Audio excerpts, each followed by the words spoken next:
But right now it is time to turn our attention to the Camogie final this weekend. We did the Cork preview yesterday with Sarah Donovan on the line, so to give us the Waterford side of things, delighted to say we're joined now by Noel Connors. Morning, Noel. How's it going, gents? How are you? How are you keeping? Pretty good, G. How are the nerves?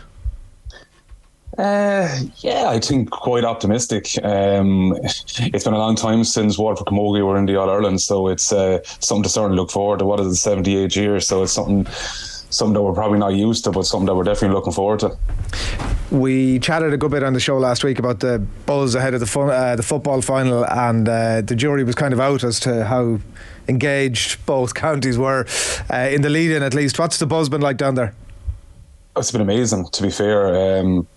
I suppose our hurlers and our footballers haven't done particularly well over the last kind of 12 months, so everyone has really rode in behind the Camogie team. They've been fantastic over the last number of years, not just to say it's this year, but over the last number of years, and showing their support. I suppose a fair reflection of that was in the semi-final. Now I know it was only in Nolan Park up the road, but I think everybody that was at the match mentioned the Waterford fans and how engaged they were and how they didn't stop chanting.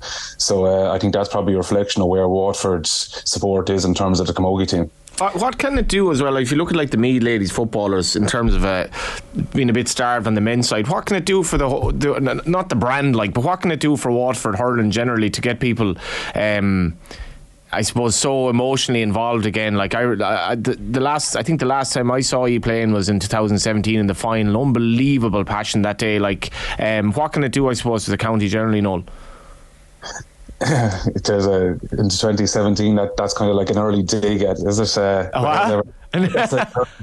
the chest. No, it was an absolute compliment actually. You were one of my favourite hurlers, if not sportsmen ever. You know, that's what I was telling Ollie Canning at the race the other day. Actually, Well, to be fair, I do think, in fairness, Waterford as a county, by and large, is very much rowing behind everything that's GA. We're very fortunate in many ways that we're on the sea as well, and there's plenty of other sports, golf and basketball, etc., are very prominent here in rugby.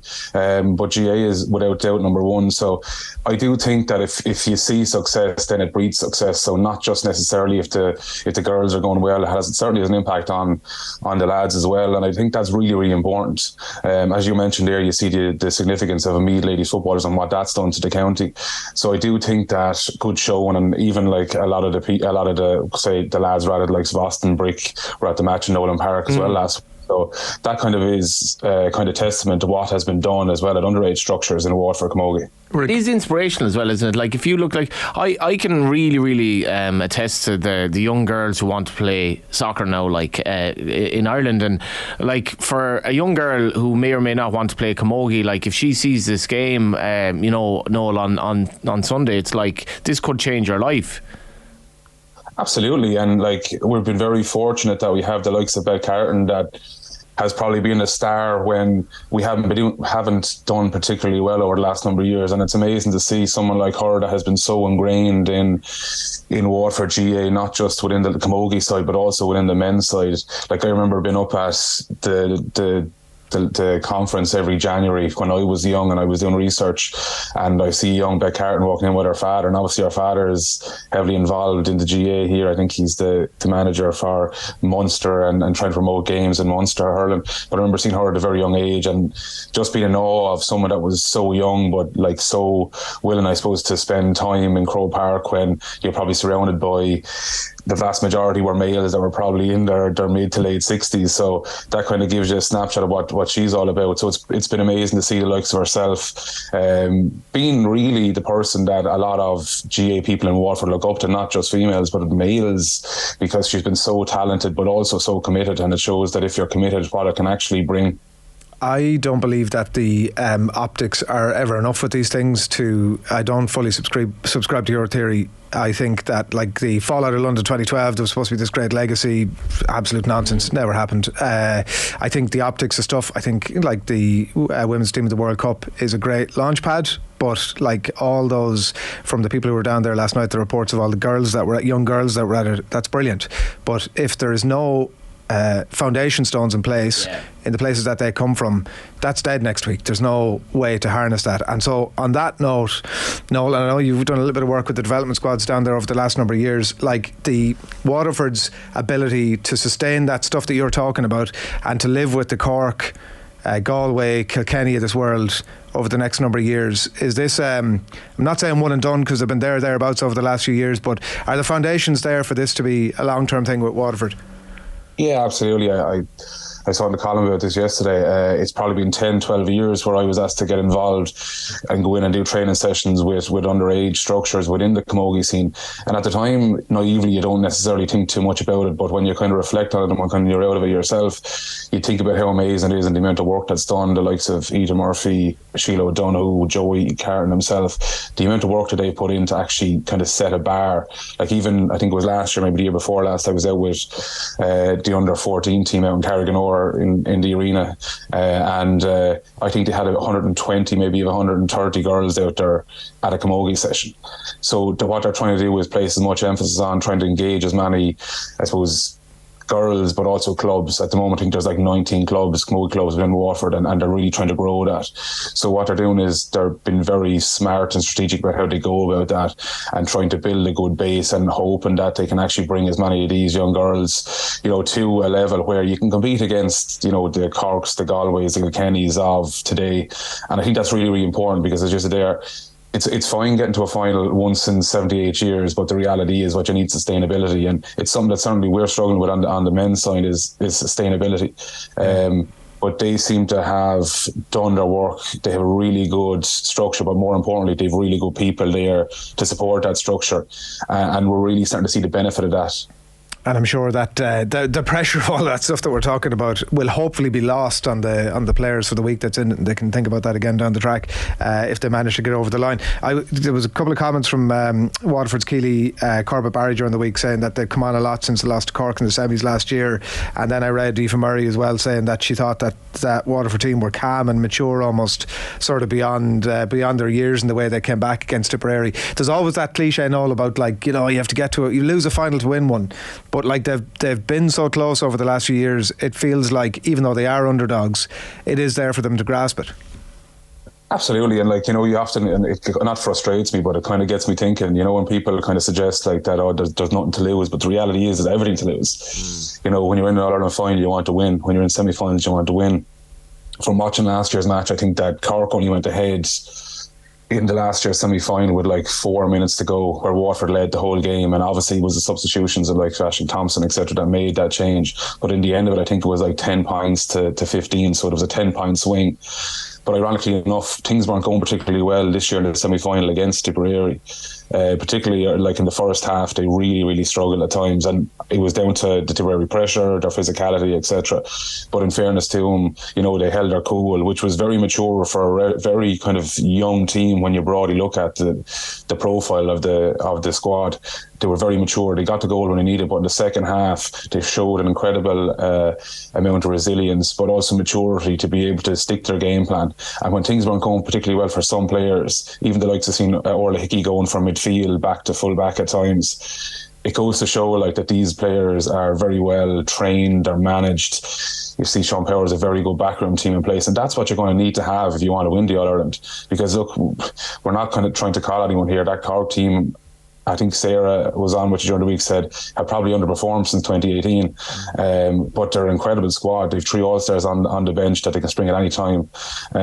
So Waterford are probably under no illusions that it's going to be an incredibly tough battle, but I'm sure it's one they're going to grasp and definitely do themselves justice as much as they can. What's the morale generally, Noel, in Camogie, in terms of, I suppose, it doesn't feel as if Camogie has been quite on the same sort of upward trajectory in terms of the publicity as ladies football. What do you make of it? Yeah, I suppose, look, there's probably not as many teams competing. That's probably because of the dominance of the likes of Cork, your Dublins, your Kilkennys, your Wexford. Like I was looking at the list of honours, like Waterford have never won the All-Ireland. Like Cork have won 28, Dublin have won 24, Kilkenny 15, etc. And you look down through it, Galway have only won 4. So even though we talk about Galway being one of the top 3 teams or maybe 2 teams in Camogie at the moment, they've only won 4 All-Irelands. It's quite similar to senior, actually, for senior men's. Yeah, and like when you look at things like that, you're kind of saying to yourself, that's a bit of a challenge to try and get as many teams engaged and trying to win Camogie. Whereas the ladies' football seems to be there's probably like 4 or 5, maybe even 6 teams at a very similar standard that can win the All-Ireland, and that certainly entices more teams to engage in that as well. But from your perspective, just very briefly, like what can the GA do generally to get hurling and camogie? Like hurling is the most underplayed sport in the world, really. Like it's a disgrace that hurling is almost an irrelevance in the 3/4 of the counties in the country, considering it's probably the best field sport in the world. So what can, like I remember as a kid, you know, I was from North East Galway, which would be a football area really, but guys used to come to the school and we'd practice our hurling skills at a very early age, and it definitely helped. What can the GA do? I don't think there's a simple solution. And ironically enough, I always go back when someone says this to me. I always go back. I remember reading Michael Moynihan's book, GA Economics, I think it's called. And at the time, I thought it was kind of a strange comment. But Sean Kelly, who is now MEP, he was the former president of the GA. He mentioned that like inter-county teams can't do both. And at the time, I was kind of saying, surely like the likes of your Galways, your Dublins, your Corks, like that have massive, you know, clubs, participation levels, funding, etc., can surely compete at both. But when you actually drill down into it, they can't, and that's probably the struggle. Is I don't think you can actually compete well at both. If you have like Dublin's population must be 1 million, is it approximately 1 million? Maybe well over. Probably give or take. I was talking to someone, I was actually at the football final last week, and I was talking to someone, I won't mention names, and his little girl is playing in the FINA, and in the academy they had 760 kids. So I'm thinking to myself, they've 760 kids. If they can't compete at both, it's going to be very challenging for others to compete at both. So what I would say is, I'd say county boards realise that they can't do both, so they'll probably stick with what they're used to. So the status quo is probably football, because that's what most have probably played traditionally. So it's going to be a very difficult one to try and coax teams that will be traditionally Gaelic football out of Gaelic football and into hurling. And that's again a generational thing, where it's not going to be like a 2 or 3 year, you know, plan where you're going to see, you know, somebody compete against like your Limerick, your Cork, your Waterfords, etc. It's going to be a longer, you know, battle to try and get people to that, where you're going to go Ricky Rackard, etc., all the way up to try and do that.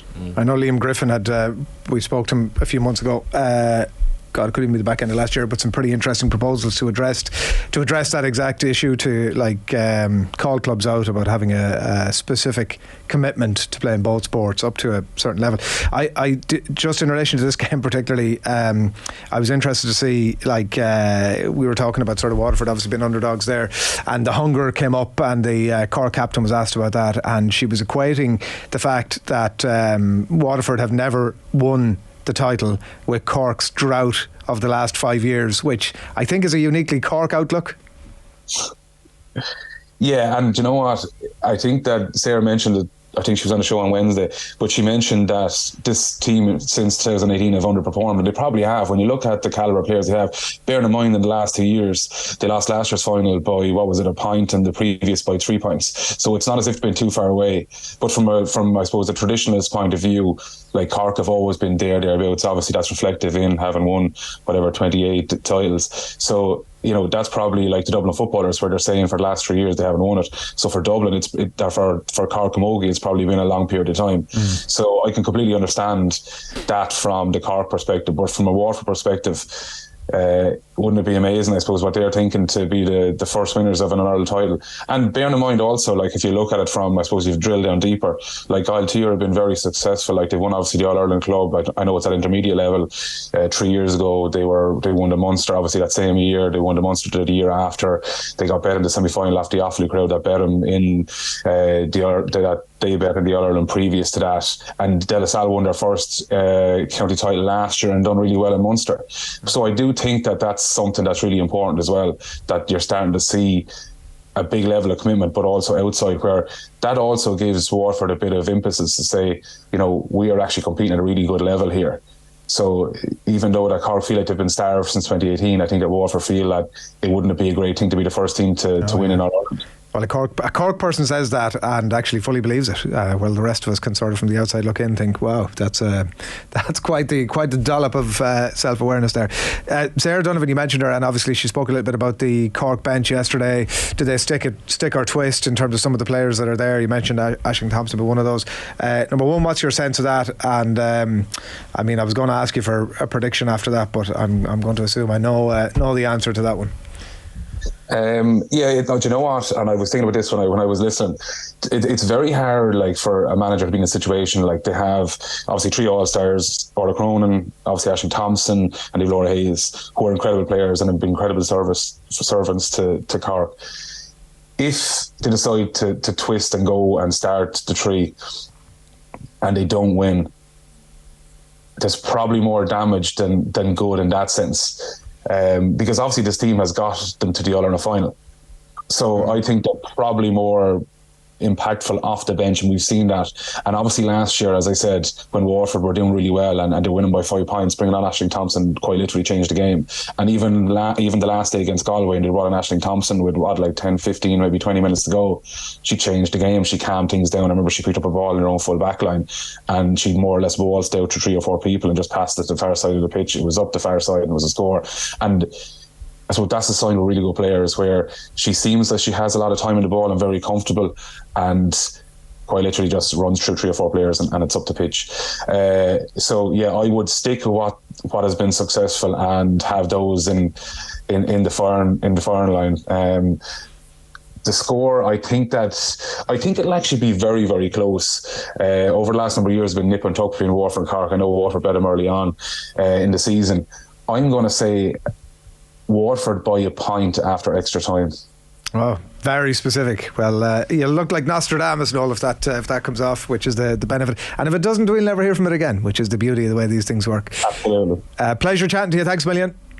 It's great to talk to you, lads. Have a great morning. Thanks a lot. The games, by the way, on Sunday: Clare Tip in the junior final, 12:50 at Croke Park. Derry Meath, 2:45 in the intermediate, and then that game we've been discussing, the senior final, 5 o'clock Sunday evening at Croke Park. Cork up against Waterford.